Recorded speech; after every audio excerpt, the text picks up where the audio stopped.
sebetulnya tidak boleh diberikan kepada manusia. Mungkin seperti itu ya. Atau ini contoh ya, ini contoh aja. Ya. Kalian udah tahu bahwa oh dia pasti akan nanya tentang kasus yang kemarin nih gitu ya. Nah, kalian jawab dengan pelan-pelan ya. Pelan, tegas, tetapi straight to the point ya. Jangan berbelit-belit.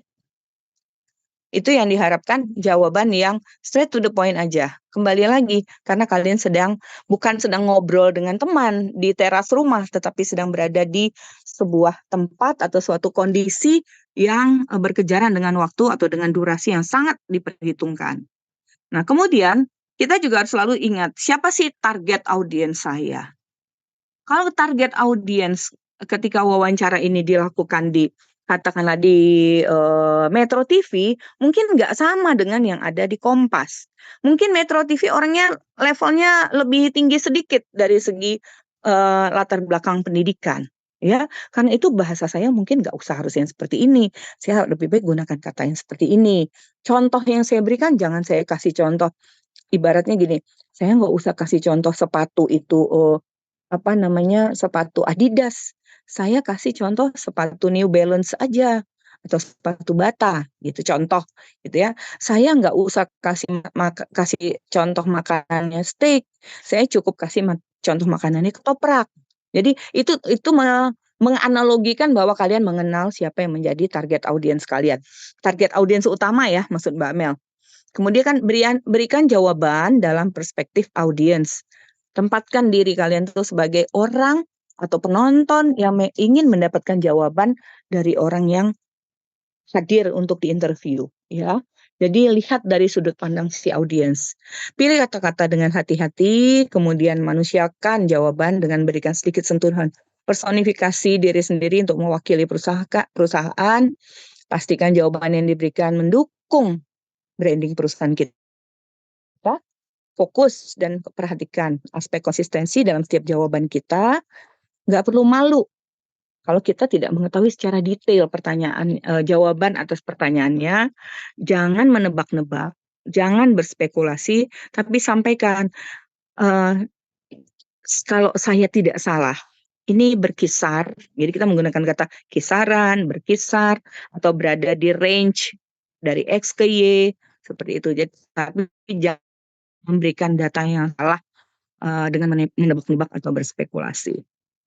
Yang berikutnya adalah ini yang ketiga sudah ya, langsung saja yang keempat, slide 17.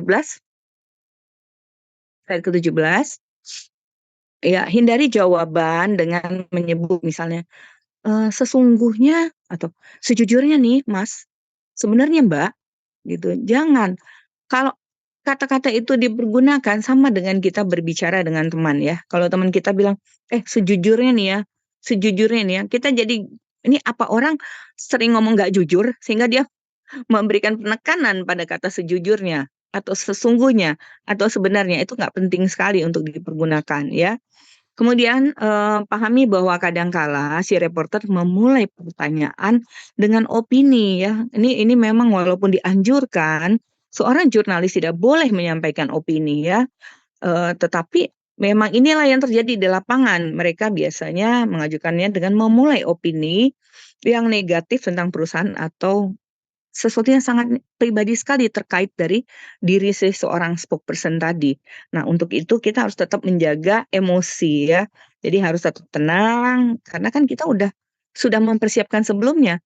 Kita udah dikasih penjelasan dari humas misalnya kita dari humas maupun orang yang kita brief ini dari humas dikasih penjelasan Pak wawancaranya ini kalau mau wawancarai di setiap pertanyaan seringkali menggunakan metode kayak gini nih Pak, nyerang.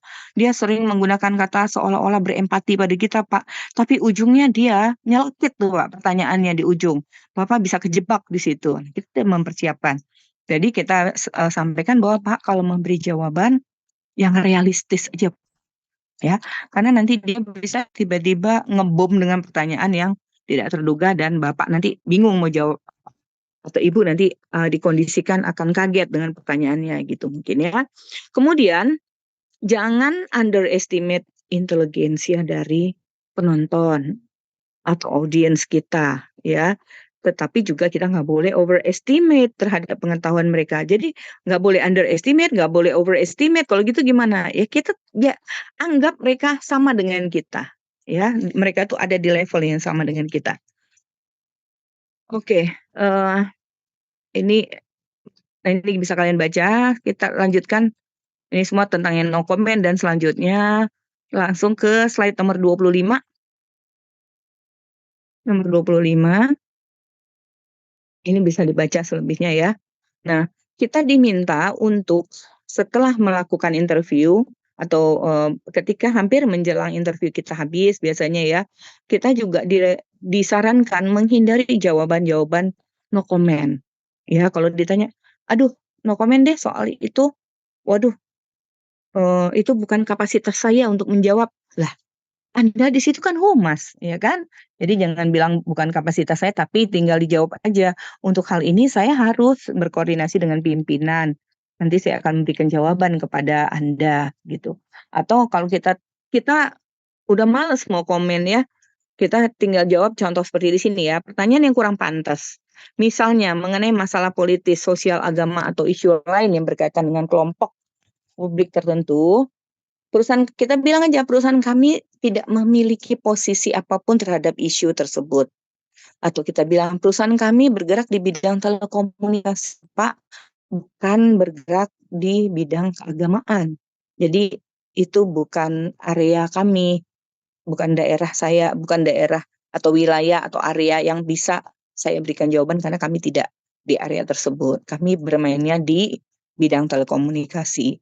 Kemudian kalau ada informasi yang sampai kepada media atau bocor ke publik tentang peluncuran produk baru, kita bilang, perusahaan kami tidak memberi pengumuman seperti itu loh Mas, Mbak. Toh Anda pasti tahu, kalau Anda orang pertama yang kami kasih tahu nantinya, kalau kami sudah siap go public, dengan rencana kami akan meluncurkan produk inovasi tersebut. Tapi sampai dengan saat ini, saya belum bisa memberikan statement apapun ke Mbak, kecuali semua masih berproses untuk nantinya di peluncuran yang akan berlangsung bulan depan, awal bulan depan, kami akan mengundang Anda. Sebenarnya intinya kita tidak memberikan informasi apapun juga, sama aja, no comment kan tidak memberikan informasi apapun. Tetapi berbeda dari kalau orang mau mengutip di media, yang satu dia ketika ditanya tentang hal ini dia menjawab no comment. Nah, itu kan dia langsung begitu nulisnya. Tapi kalau kita bilang seperti yang saya tulis contoh aja ya, terkait dengan pertanyaan ini, Ilya, humas dari perusahaan Garuda menyebut bahwa